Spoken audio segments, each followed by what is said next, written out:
right, everybody, we are back on the Southern Ontario Dirt Show. Jonathan Howe, Travis Cunningham in with you for this one. And this is episode 14.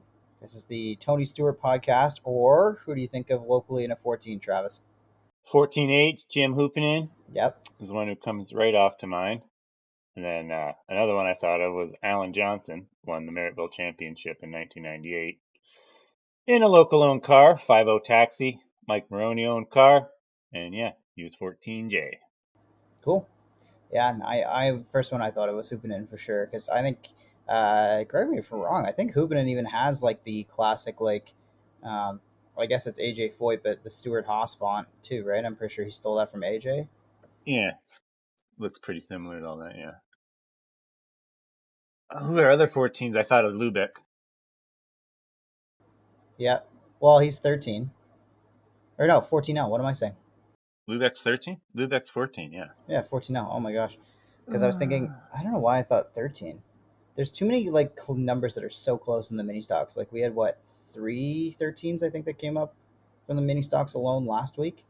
2 for sure. Pagnata, Lord with the truck. Yeah. Yeah. But yes, 14L is Lubeck here, right? Busy weekend of racing to tee up. We're gonna have I guess a quadruple header when it's all said and done between Ohsweken, Merrittville, and the return of Humberstone as well over the weekend. Taking a look back over this weekend, started out Friday night at Ohsweken, and Corey Turner wraps up with a big win. And you brought home a nice, a solid 9th place finish, buddy, up from 15th. So 6 spots gained. Talk to me about your drive and what you saw out to your vantage point. Yeah, it was decent. Saw our best run of the year, and it's always fun to pass a couple cars.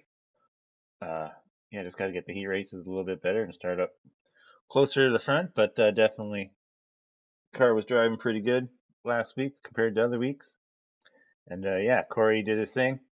Just rewatched the feature just before we're recording here, and roll in the middle. That's what the Turners do best. Those cars got it pretty dialed in, and yeah, he just floated the middle, drove by D-Dubs, and who was in the Nanocoke 15, by the way. Dylan Westbrook made a rare appearance in the Nanocoke 15. Don't think he'd ever sat in the car until half an hour before the race, or even I think he didn't even show up till the heat or just before hot laps because he had to fly in from Oklahoma. I think he had a reason to come home.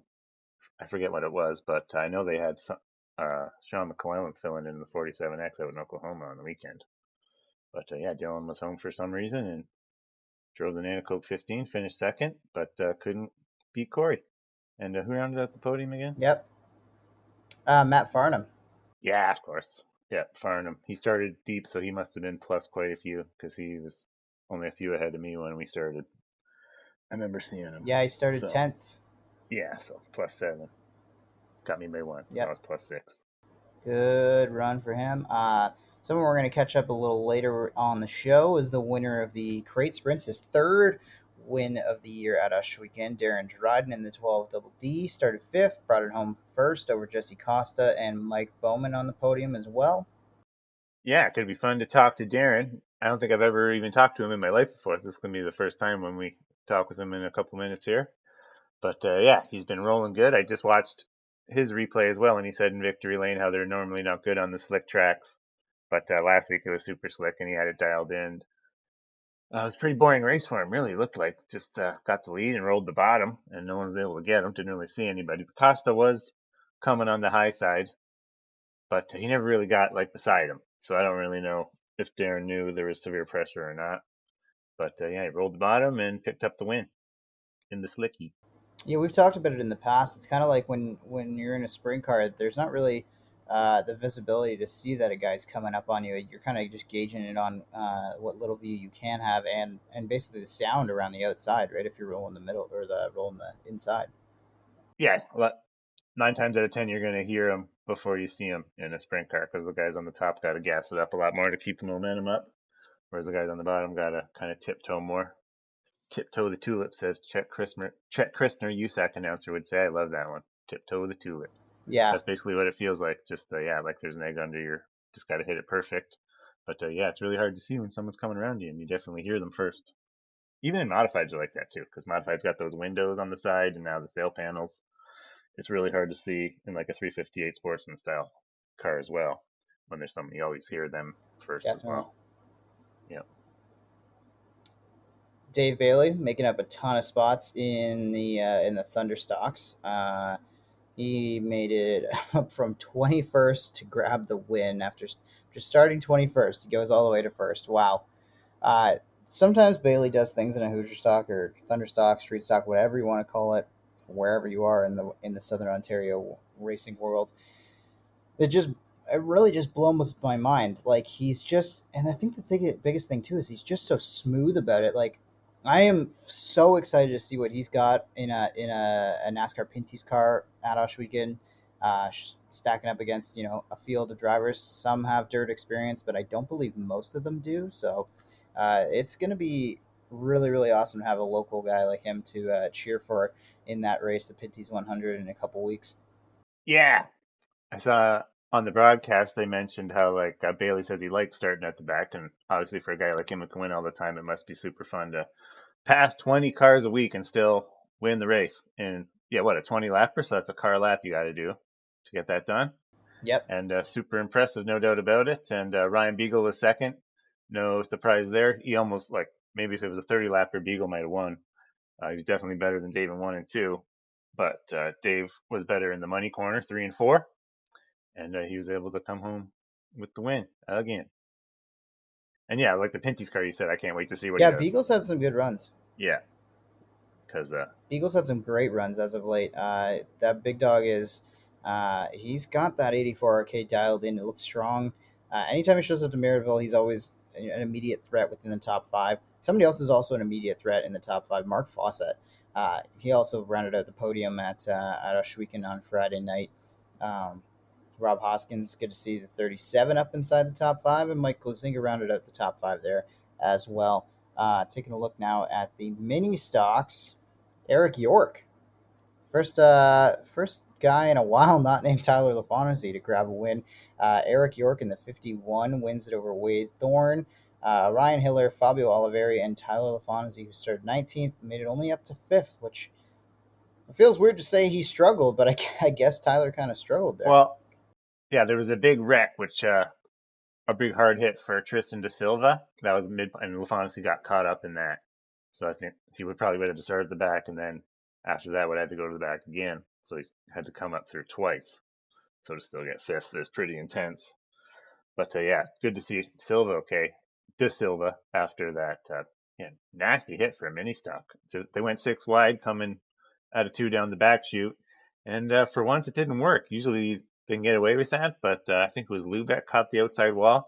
I know he was. There's like a couple other guys got into it up on the top. Lubeck was one of them, and then they turned down into LaFontaine, I think, and then another guy cut across, and that's what hooked De Silva, and then he went like hard into the hay bales in 3 and 4 and tore his car up real bad. They had to go red on it, even though he didn't flip. So that's another reason why LaFontaine. Yeah, yeah. Who's the guy that won again? Never heard of him.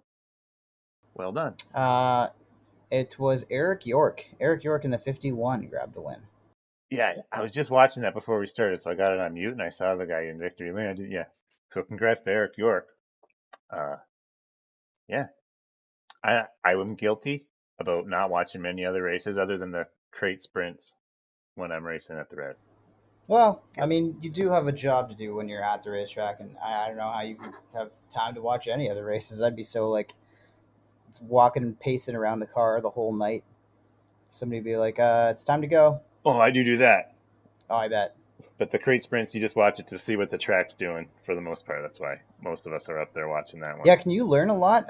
Being that the 360s immediately follow another sprint car division, even though you guys are working with different power. Is there a lot that can be learned from having those guys go out in front of you? Oh, a little bit like if a guy can really get a run on the outside in a crate, like you're definitely gonna be able to make a run on the outside in a 360 because a lot of the times because the crates are so equal with the engine that a lot of times the shorter distance prevails. Like the outside has to be really good for someone to be able to get around them on the outside. So if the crate, obviously, yeah, it's like you see the crates making moves on the outside, you know you better get your butt to the outside, otherwise you're gonna be a sitting duck. Well, what about the modifieds and like take a place like Merrittville? Does watching what little you can from the sportsman directly in front of you, does any of that translate to modified, or is it a little bit different? No, I'd say it was pretty much the same thing. Yeah, those guys will be watching the Sportsmans for sure because yeah, they're just like the sprint cars. Everything they're on the same tires and everything. Sportsman's the only difference is I think shock rule and the motor. So same tires, same wheels. And yeah, the modified guys will be watching the heck out of the sportsman guys. Yeah, for the very same reason. Honestly, I think it's even closer, like to the like what the sportsmen do to a modified. Maybe you can even tell even more than a crate to a uh, Yeah, 360. fair enough.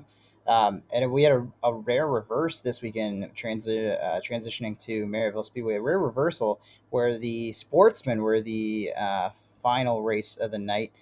So we'll start there because there's multiple things to get into with the Right Choice Auto and Leisure Sportsman feature from Saturday night.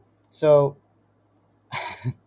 I'm gonna start with the wreck first before we talk about the finish. Curtis Friesen went for an absolute wild ride. I don't know if you've had a chance. I think maybe Merrittville might be streaming as we're recording this podcast, so I don't know if you had a chance to see any I think photos or any so. video of it. Um, from my vantage point, yeah, I saw the photos, but give me a from my description. vantage point and from some of the other vantage points I had in the booth, and again, without having a video replay freshly available, it sounds like it might have been Fairway and Friesen that came together, and Fairway may have pinched um, Friesen down and towards the guardrail in turn going into turn one, and kind of ended up with a similar situation to Bowman at Humberstone. Remember when the 71 kind of rode up the banking of the wall itself, and that kind of acted like a ramp. I think something kind of similar happened to Friesen.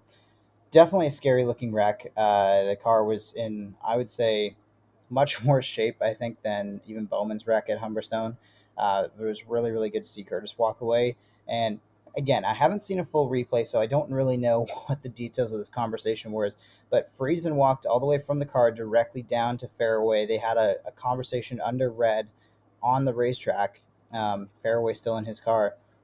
And we're all just speculating, right? Obviously, nobody's down there with a microphone. We didn't have a Clinton with his fire suit on, wheeling around on a Ford or four wheeler to go and get that exclusive audio. But it looked like a good conversation, and it really looked like maybe not necessarily no hard feelings, but they gave a little fist bump to each other at the end of it. So um, I if that was the case and there was a lot of sportsmanship displayed there, I would automatically nominate Curtis Friesen for one of the most sportsman-like drivers of the year. To walk away from a really terrifying wreck and then be able to go down, talk to the guy directly, and at least temporarily work it out that there's no hard feelings, especially after all the things that we've seen kind of south of the border, Bowman Gray Stadium, a couple other sprint car incidents of guys punching each other while they're still strapped into the cars. Mm-hmm. I thought that was a lot of that was just a really good move from Curtis Friesen. So I think Curtis deserves a shout out. Again, we're all speculating. He could have called him every bad name in the book and gave him the fist bump as a sarcastic gesture at the end. But from my vantage point in the booth, it looked like a pretty good display of sportsmanship, and it was really good to see Curtis okay, and hopefully that race car will be okay in time as well, and we can get Friesen back out on the racetrack because he's been putting together some good runs and showing a lot of speed in that 68. Yeah, he used to run a quite a bit, like almost 10 years ago. So it's always been good to see Curtis back. Sucks to see him have that hard wreck. I saw it tore some of the wall out. So that's definitely not good when you see Mm-hmm. that. So it must have been a super hard hit because I've honestly never seen the wall. I've been going there since 2001, 2 ish, and I've never seen like anyone take a piece of guardrail out like that. So definitely scary ride for him. And about the conversation you were just describing there, like even if he did call him every name under the book at the beginning and it ended with a fist bump, it clearly went better than the two incidents you saw with the sprint cars on the weekend. If our listeners saw that, Danny Dietrich and Fred Raymer at Williams Grove had a like Raymer, whatever, drove Dietrich a little dirty, he says, and Dietrich ended up punching him and flipping him, and then him and Raymer and his dad run and like start shaking Dietrich in the car and grabbing his helmet and try to poke his eyes through his glasses a bit, which when the guy's in the car, that's a little much. But yeah, so she's ended with a fist bump and none of that silly stuff. And then CJ Leary in the USAC, he like tried to drop kick Robert Ballou and ended up on his ass backwards. Didn't look really cool at all. Just ended up looking like an idiot. So definitely way better to end it with a fist bump than fist cuff. For sure. Yeah. Speaking of finishes, now here's where it gets into a bit of a technicality. So on the racetrack, we had Nelson Mason cross the line first, ahead of James Friesen. We did the victory lane with Nelson Mason. Nelson got the win. If you go to the Merrittville Speedway website, it still has Nelson up there. But, and this is a rule according to Dirt Cars book, and I think in the coming weeks we're going to have Doug Leonard, race director, on to talk, and this will be one of the things that we ask him about. So Mason and Friesen were both disqualified, so they got no points for their finish and no prize money, was how it was explained to me. But they kept their finish. Nobody moved up. It's not like Taylor Van Zandt moved from third to first to be credited as the winner. And it was because of a safety issue with the drivers themselves and not anything to do with the race car. Yeah, they didn't have the Hans or head and neck restraint, is what I heard. Mm-hmm. And I've never seen anyone like take away points of money for that, but honestly, I don't think I've ever heard of anyone getting caught for that either. So a little bit crazy to lose your points of money over not wearing your Hans, but and even Nelson, like I always like because he drove the Formula 3 cars or whatever and drove all through Europe, you got to have one for there. So I figured he would have had one. So that kind of shocked me when I saw that with him. And then with James, that sucks too. He's definitely a little bit of more old school guy. I can see it more out of him. He's been Yeah, around for a while, but before the Hans was mandatory. yeah. I kind of, But yeah, blew me away when Nelson didn't have one. I kind of thought maybe like we had a pretty lengthy red flag too. Um, yeah, I haven't heard from James or Nelson necessarily about this, and it is something that I wanted to talk to race director Doug Lennon about coming up in a few weeks. Maybe we can get him to actually kind of explain where the rule actually was. I'm sure if anybody's got the dirt handbook, they can probably go through and find exactly what we're talking about. But yeah, I was like, oh, maybe because under the red flag, they actually unbuckled that Hans device and then they didn't fasten it properly afterwards. Like, there's a lot of things that could have been. I'm not going to speculate, and I'm not going to say, oh, these guys are dumb for not having one or whatever, because I don't know what exactly was the deal as they came through tech. But obviously, a pretty important rule to enforce, especially after we saw the wild ride that Curtis Friesen went. Um, Whatever keeps the drivers most safe in the race cars is what I am most in favor of enforcing at the racetrack. Yeah, my old age, my Hans definitely getting a little bit more uncomfortable than it used to because it like sits underneath your belt and then hooks to your helmet to keep your head from swinging forward for like a whiplash. Because that's what happened to Dale Senior and a lot of other.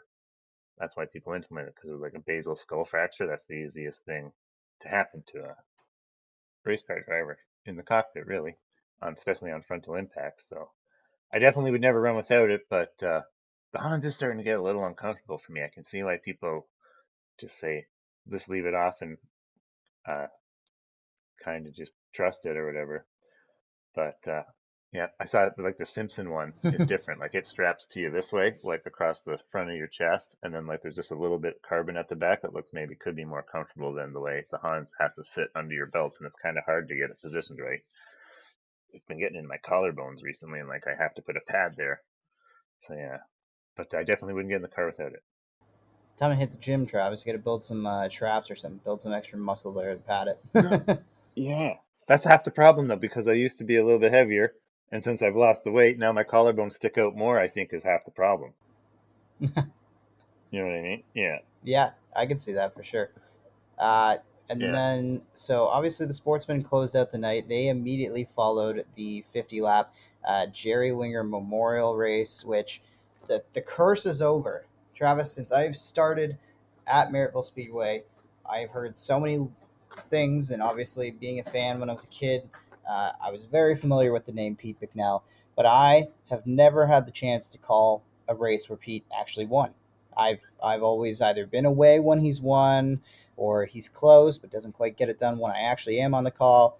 So for him, for me personally, I was stoked.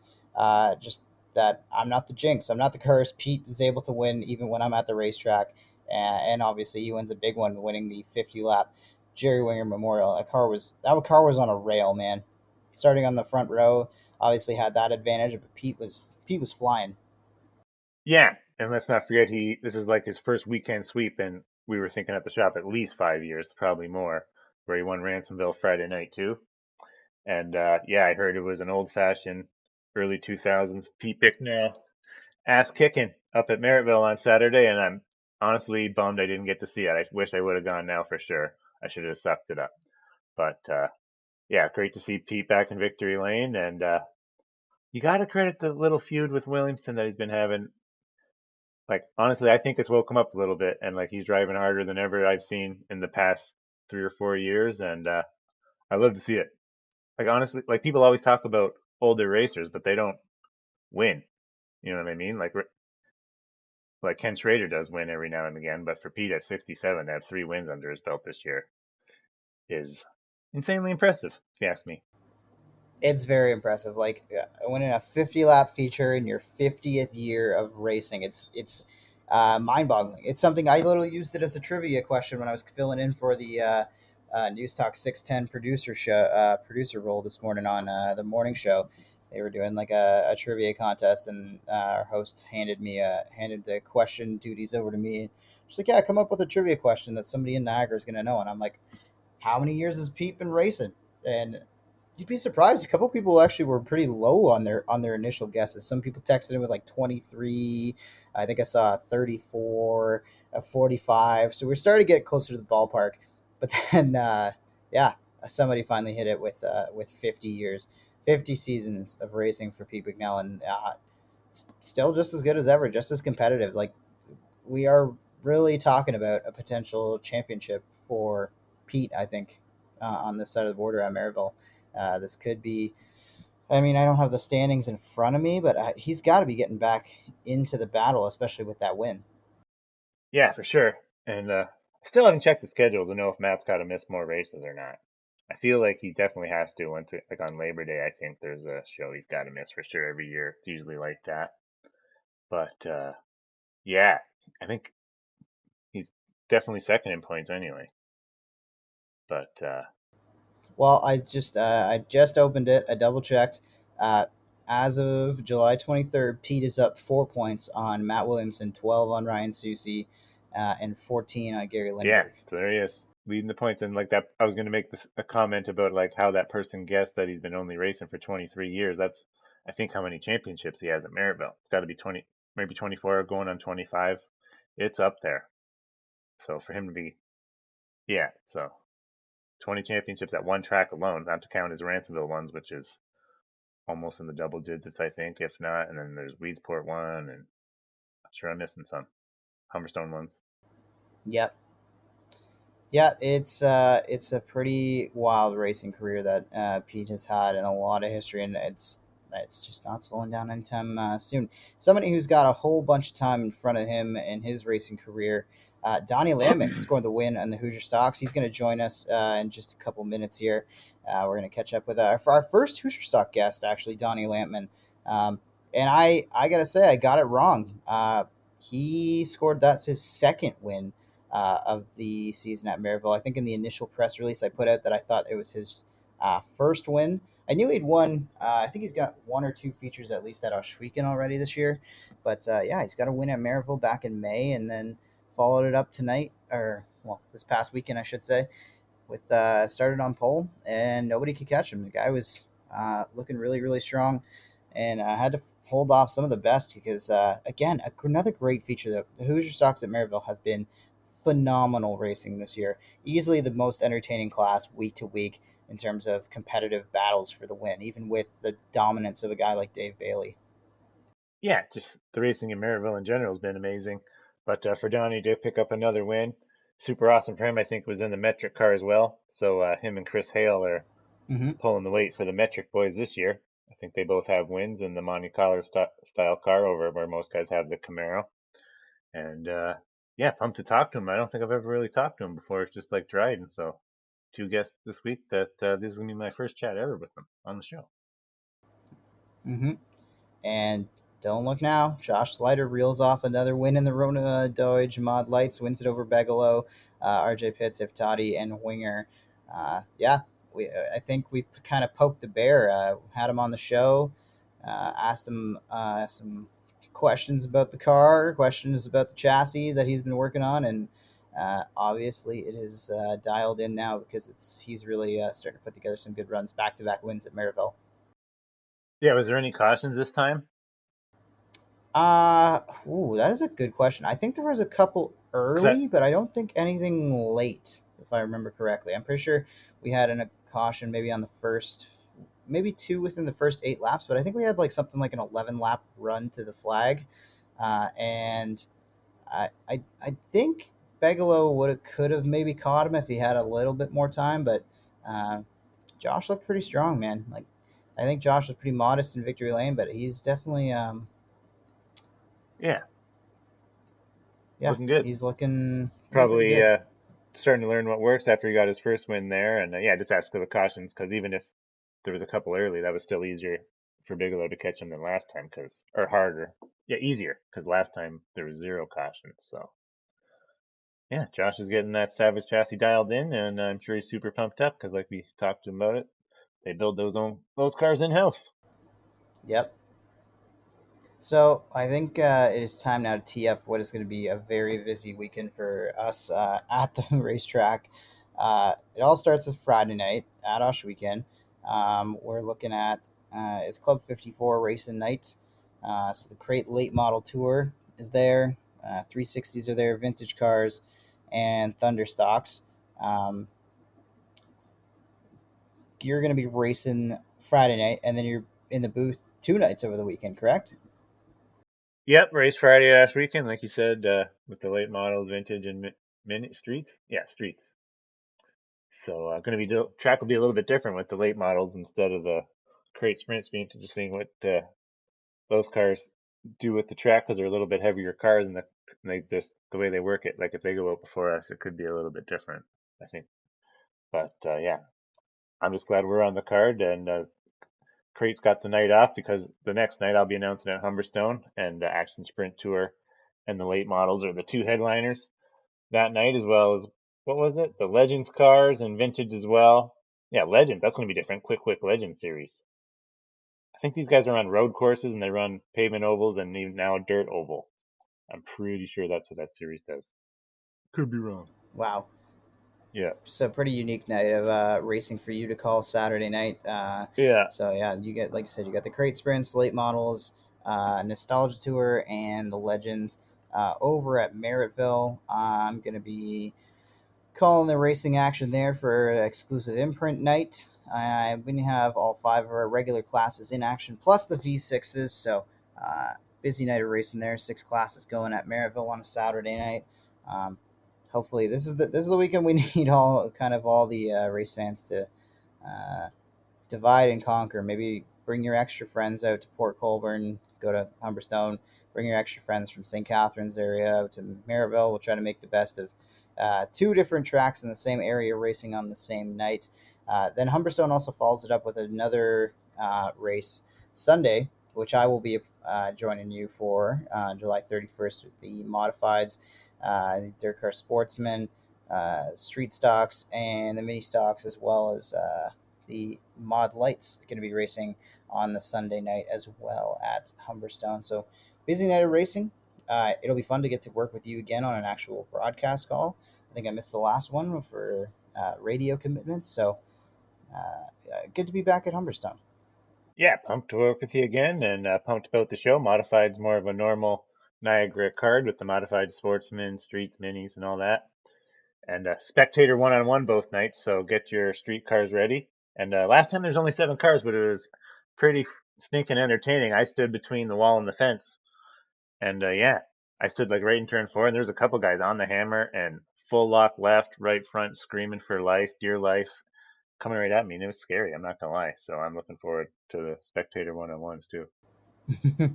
Yeah, those are always an interesting one to commentate and try to organize. I think I haven't had a 1v1 that I've had to call yet. I've had burnout competitions I've had to call on the dirt track, some donut competitions, but and then, of course, Monday night, it is the long weekend, so we're racing Monday night at Merrittville Speedway. It is a big, big night. The Barron Roofing Canadian Grand Nationals, Canadian 358 Modifieds paying $4,000 to win, $2,000 to win if you're going to win the Sportsman, Hoosier Stocks, and Mod Lights.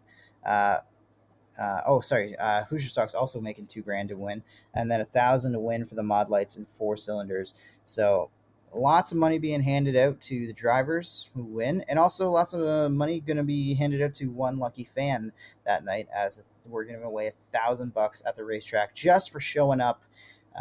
Somebody is going to go home $1,000 richer, and some kid in the crowd is going to go home with 1,000 pieces of candy. So you better make some plans for Holiday Monday to join us at Merrittville Speedway, especially if you like free money.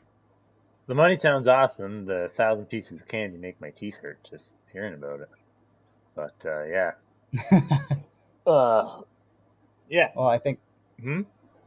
I think that's why they give it away to the kids and not to the No adults doubt who have about it. any kind of responsibility. And once you paid $300 or so to get your teeth cleaned, you definitely think twice about the 1,000 pieces of candy. But Yeah. yeah, I'm stoked. I'm stoked to be handing out some money to a fan. Stoked to hand out some big money, and somebody who is hoping to be collecting on that big money. He's on a bit of a roll in the Hoosier stocks. We're going to be joined by Donny Lampman real shortly here on the Southern Ontario Dirt Show. Hey, do you like what you're hearing? Want to support the Southern Ontario Dirt Show and help us expand our coverage across the province and Western New York? Well, your ad could be playing right here. Got a brand or business that deserves more attention? Email us, southernontariodirtshow@gmail.com to become a sponsor of the podcast. And now, let's get back to the show. All right, we are joined by Donny Lampman. He is a Hoosier Stock driver and now two-time winner at Merrittville Speedway, as I correctly or incorrectly printed over the weekend. I thought it was your first win, but no, it's 2 wins on the season already at Merrittville, and it was a dominating performance, I will say, on Saturday night. So tell us about the drive Saturday night, Donny, and how the season's been going for you in the Metro car. Yeah, the season's been great. We started off with the Camaro. We decided that the Metric had a new engine in. My father decided he wanted to break that in. So we did okay the first couple nights in the Camaro, and then we decided we'd switch back. I'd go back to the old car. And I think that was the night that I got my first win, actually. It was the first night back in the Metric. It handled fantastic. The season so far has been going really well. The tracks have been pretty slick, so I'm having a little bit of trouble finding some grip, but we're working on that as a team. We've spent a lot of time in the bays doing some setup work, trying to figure out what works best. And then just this past Saturday night, Don Speece, the owner of Merrittville Speedway, he decided that it would be best to do some track prep at intermission. It was better for the fans, it was better for the racing, and at the end of the night, it was better for my handling as well. Yeah, Donnie. So you mentioned the Metro car lacks for grip a little bit. Just talk about like the different. Is there a different driving style you have to have between the Camaro and the Metro car? And so, like you say, it just lacks a little bit more grip than the Camaro in the rear. It does have a lot to do with just how you set the car up, but from anything that I've seen, I'm not very up on how the Camaro setups work, as obviously I don't drive one. But from what I've heard, the Camaros are a lot better on a dry slick track. From everything I know, it has to do with the wrap of the leaf springs, but I could be wrong, and how it drives that rear housing down into the ground. It helps with our rear traction. The car that I'm in, the metric car, is designed to kind of roll into the corner, so I have to be throwing the car fairly hard. I can drive it on a dry slick track as more of an asphalt car, kind of an easy in, easy out, keeping the rear tires in so I have that traction. But it is a lot better performance-wise to drive it like it's meant to be driven on a tacky track where I can throw it sideways and let that side bite really, dig in. Cool. Awesome. Yeah, that's awesome. That's a super detailed explanation. We really appreciate that. As far as your season's been going, obviously knocked off a second win here at Merrittville Speedway. It's pretty consistent runs over at Ohsweken and some decent results at Humberstone. Just talk to us about being kind of the young guy in what has been a really, really strong class. I mean, any given week, you got to beat the likes of a Dave Bailey, a Ryan Beagle, Jason Fontaine, a Rob Murray. Just tell us about what it's like being the young guy racing some of these veterans that have a master class over the Hoosier Stock and Thunder Stock division. Well, I think it's a really cool experience, first and foremost, for me to be able to race against these guys. Um, especially the guys that have been racing for, as long as I've been able to talk, I guess. It's really cool to be driving against these guys, and not just driving against them, but to be doing well with them in the class.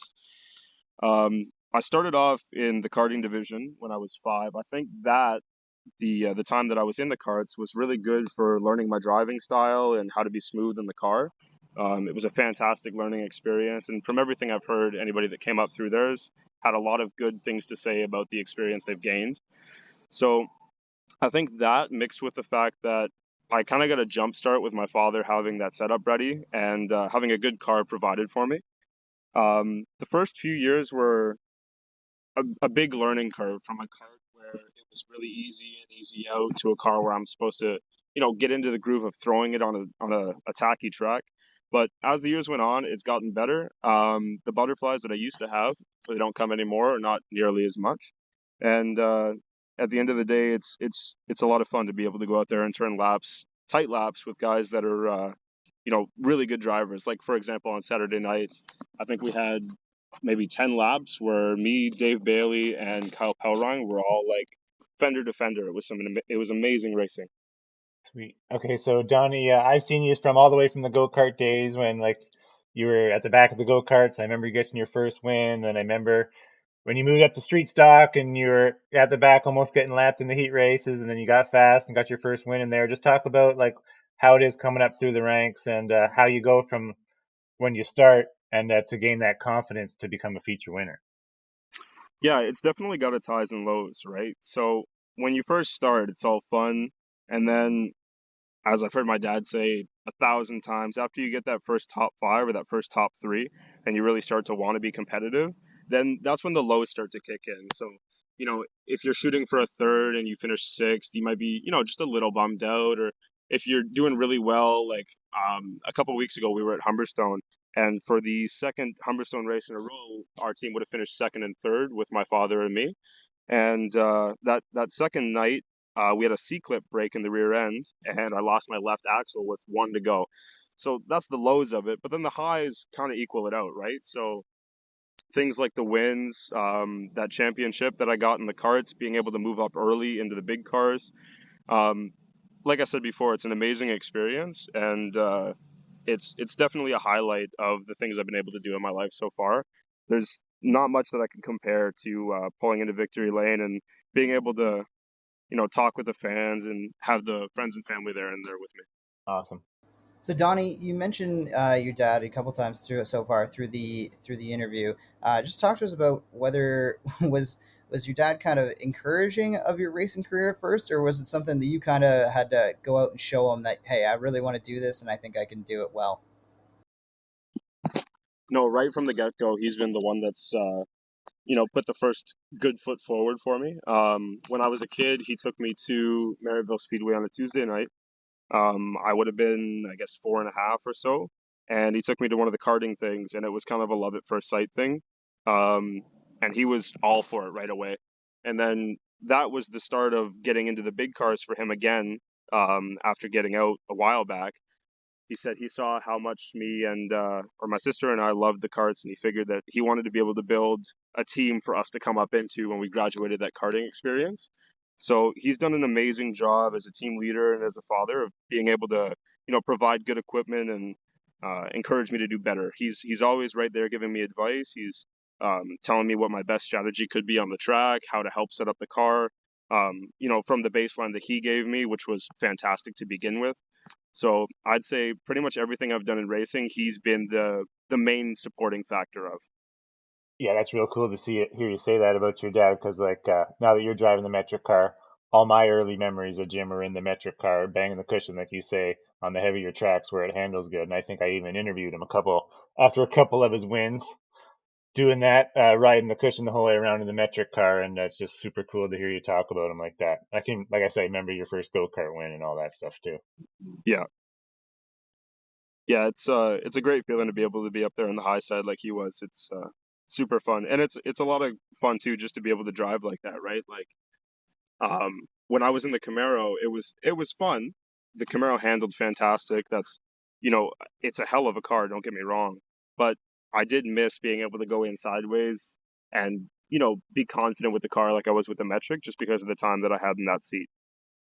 Yeah, you definitely look more confident in the metric car. There's no doubt about that, and the wins have shown that clearly. So Donnie, you mentioned being able to just slide it sideways into the corner. Do you have any plans to maybe down the road drive any other types of race cars locally, or do you feel like with your dad you just want to stay really committed to the Thunderstock Street Stock division? Um, to answer your first question with the different cars, I would love to, if somebody was to give me an opportunity to get into a different seat, just for a test and tune, or if they had a race they wanted, I'd be more than happy to try my luck in a different car. But as of right now, for me to front a different car myself, I don't have the funds for it. I'm having to pay for university along with my father helping me, and that's where all my money's been going to. As for staying in the Thunderstocks, that's really going to depend on the team moving forward. So whether we stay in Southern Ontario, whether we move in the coming years, whatever happens there, that's kind of the deciding factor on whether we stay in the class or not, obviously. I know, as far as I'm aware, the team doesn't have any immediate plans of changing the course of what class we're driving in. But then again, like I said, if anybody was to offer me a seat in a test and tune or a practice or something like that, I would not hesitate to jump at it. I think that I'd love to try an asphalt car, but like I said, I wouldn't be able to do it myself. I'd need somebody to come in. For sure. Yeah, and it makes sense. I mean, you guys are having this success where you're at right now. There's no point in looking too far down the road into something else, especially when things are going so well for you guys and you're enjoying what you're doing right now. Um, Go ahead, Travis. I don't know if you got anything else for Donnie here. My last one is Donnie. I'm pretty sure you're a Blessed Trinity Thunder old football player. Just tell me what position you played and how your teams did. Yeah, I played halfback, and then I was I backup linebacker, and I think I had one game where I was even running back, which is odd because I'm not a heavy built guy. If you've seen me in real life. Yeah. Sorry, what was the second half of that question there? Just how your teams did. Like, how many years did you play at the school, and like, what were the records? I'm not sure about the history of the team itself. I know the year that I played, we had some struggles. The team when I played, I wasn't actually looking to play that year, but a bunch of my buddies were on the team, and they said, "Hey, come out to a practice or a tryout and see what happens." They were looking for guys. All of the seniors had graduated, and the juniors weren't filling those gaps. So I played in grade 11, and I can't remember how good we did. We didn't do great because we had a lot of new guys. And then I'd planned on playing in grade 12 as well, but that's when COVID hit and everything kind of shut down, so I didn't get that opportunity. Yeah. Gotcha. Yeah. I I did think fill that's that how in. I got hooked into it. Pardon? Just by the same way I got hooked into it was they just asked me, but I went grade 9. I played all the way through, and I was an offensive lineman and defensive tackle. Yeah. Go Thunder. Yeah. No, I did fill that gap in, though. When I went to university, we have a res, it's like a flag football team. And I was on the male football team, and I coached the female football team. That's cool, too. Yeah, so it was a fun way to fill in the missed time, I suppose. Yep. Awesome. Well, we'll get you out of here on this one, Donnie. I know you're out enjoying some time with some friends, so I really appreciate you taking the time. You mentioned a little bit of asphalt desires maybe down the road. You mentioned maybe you'd be willing to jump into some different cars. So I'm going to give you the ability to drive any kind of race car anywhere in the world. So pick one type of race car on one type of racetrack that you get to drive for the rest of your life. Oh man, that's a really hard decision. Because I've got a few. Tell us all of them. You can give us a couple. We can take a couple. I'll give you a few. Okay. First and foremost, Formula cars at the Italian Grand Prix circuit, Monza. I love the look of that track. I would love nothing more than to be able to turn some laps there. The pickup trucks, the NASCAR, I guess they call them the Gander Series, I believe. At Yep. Yeah, the what's the outdoor short series. track? Is it Darlington? That really short track? Yeah. Darlington would be Dover? fun. Well, then- Darlington's like a mile. I think Dover is like Mile a and a half half. mile or a mile to mile I and a can't half. remember. It's Dover's the a one. mile. It's the really small flat one. I can't remember what the name of the track is off the top. Martinsville. Oh, maybe Martinsville, the paperclip. Yeah, that's the one. Sorry, Martinsville. Yeah. My bad. Or That's like good. sprint cars at Eldora, of course, because everything I've ever heard of Eldora is fantastic.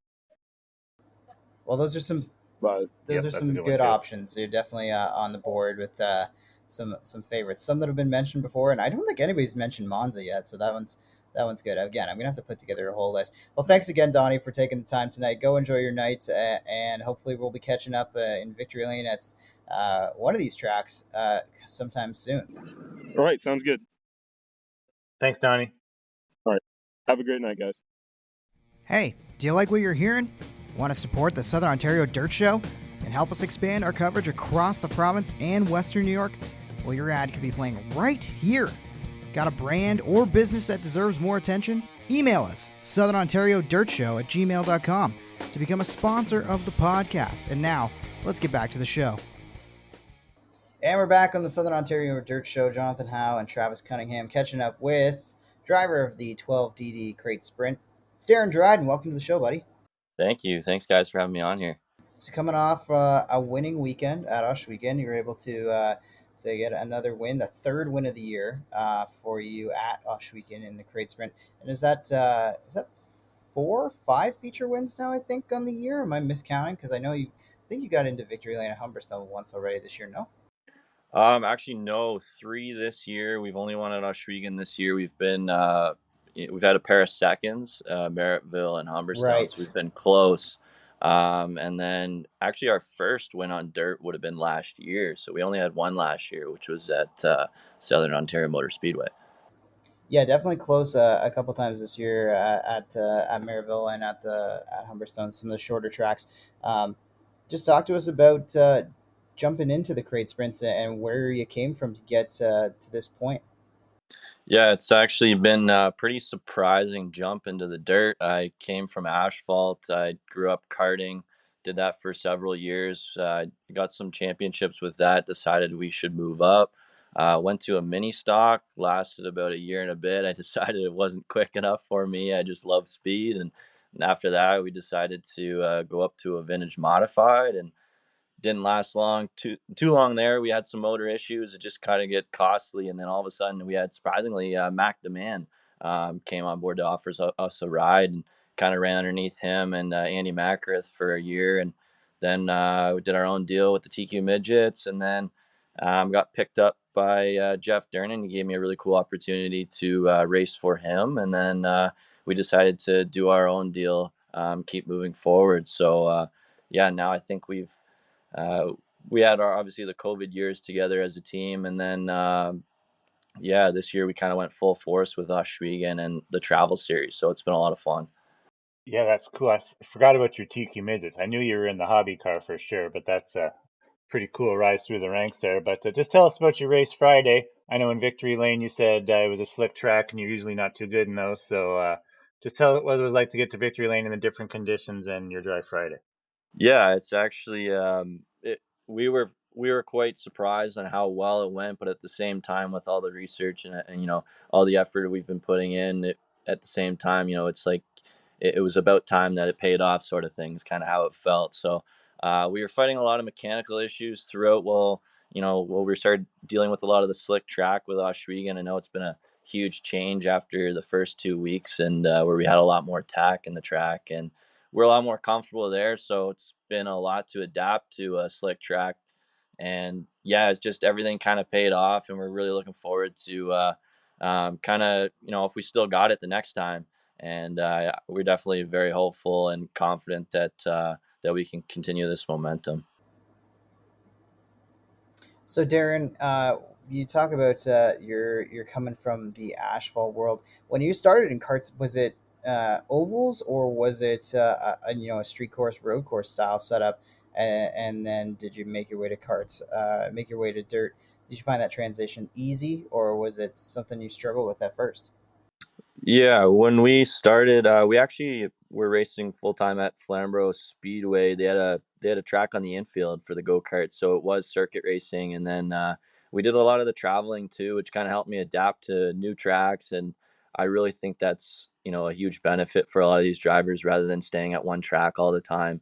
So that kind of helped me adapt. But as for the transition to dirt, I think growing up with karting and really something that's very momentum driven, when we go into these crate sprints, as far as I hear it from a lot of the other guys as well, they all say the same thing. It's really momentum driven and being smooth. And obviously, now I'm dealing with the dirt as the terrain. Actually, being able to adapt to that and the feeling of it. But as a kid, I've always grown up playing around on dirt bikes too, and that kind of leaned towards helping me as well.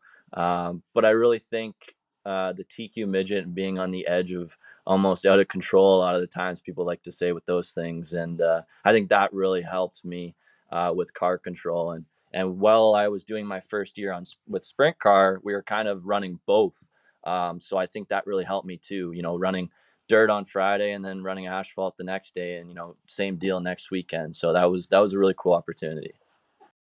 All right, I'm going to get you to compare the TQ and the crate sprint a little bit because I know when the TQs, I saw them at Kawartha Speedway one time and it was borderline dangerous. Like they were just as fast as the super late models, or faster than the super late models, and like half a second slower than the super modifieds. So, does the crate sprints feel a little bit underpowered or like a little bit slower compared to the TQ, or just compare those for us? Yeah, it's a good question. In all honesty, I find them very similar in relation to speed. How well a TQ midget can catch us in the corner from the top wing is pretty crazy. It blows everybody away, our corner speed that we can carry through there. But how twitchy they are is really what sets those apart. I think we have a little bit more time to react in a crate sprint than I did in a TQ midget. So that edge of being out of control really helped me when it came to the crate sprint. But as for like speed and all that, yeah, I find them honestly pretty similar. But being that close to the ground and the TQ midget and that small and confined, small version of a sprint car essentially, it's definitely adds a speed factor to it and a thrill. Yeah, your butt's basically scraped at the ground in the TQ. Oh yeah, no doubt about that. Yeah. So, Jaron, I'm just looking over the Pinty's Action Sprint Tour Championship standings right now. You're currently sitting fourth in points, two top fives, three top tens on the year, 58 points back of Jacob Dykstra in the 5D. Obviously, Dykstra's been pretty dominant in the crate sprints. But how are you feeling with your confidence? Obviously, you got the long track program figured out. But do you feel like you can make a push and really start to contend for that championship? Yeah, like I mean, we're definitely pushing as hard as we can and seeing what we can get out of this year. But going to start the year, we were definitely running strong, leading both points, and then we had some mechanical issues set us back. So we kind of had the points, out of our head, like let's just go for wins. But then all of a sudden, we just got right back on track, and we see ourselves slowly climbing, and we're kind of just going with the year and just seeing where we end up. And realistically, we're just trying to do our best each race. We know things can happen, but ultimately we're just trying to rack up as many wins as we can and see how strong we can go and, and just keep working and progressing rather than, just showing up. Right. So we're definitely, confident that we can get there, confident that we can, knock on the doors for some wins. And, we know Jacob, he's very, very strong. So it's, for us to beat him is definitely going to be, a good reward for us too. So. Yeah, speaking of Jacob, I know you letter his cars, and you have a really cool business, Double D Graphics, I believe you call it. Just talk about getting that started. I saw an article on you on the Mohawk Facebook page or something. I think it was last week or whatever. So just tell us about all about your graphics business.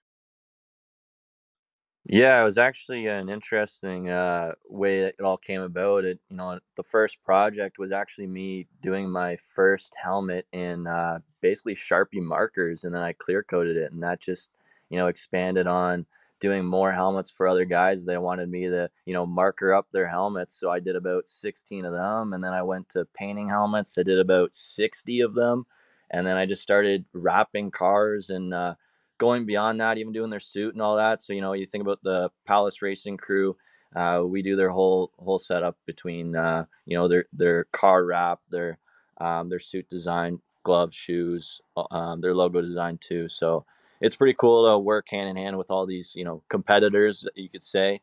But yeah, it's really grows relationship along the track too, and it's cool to see everybody out there supporting me, and I'm racing behind guys with my logo on their wing too. It's pretty cool to see.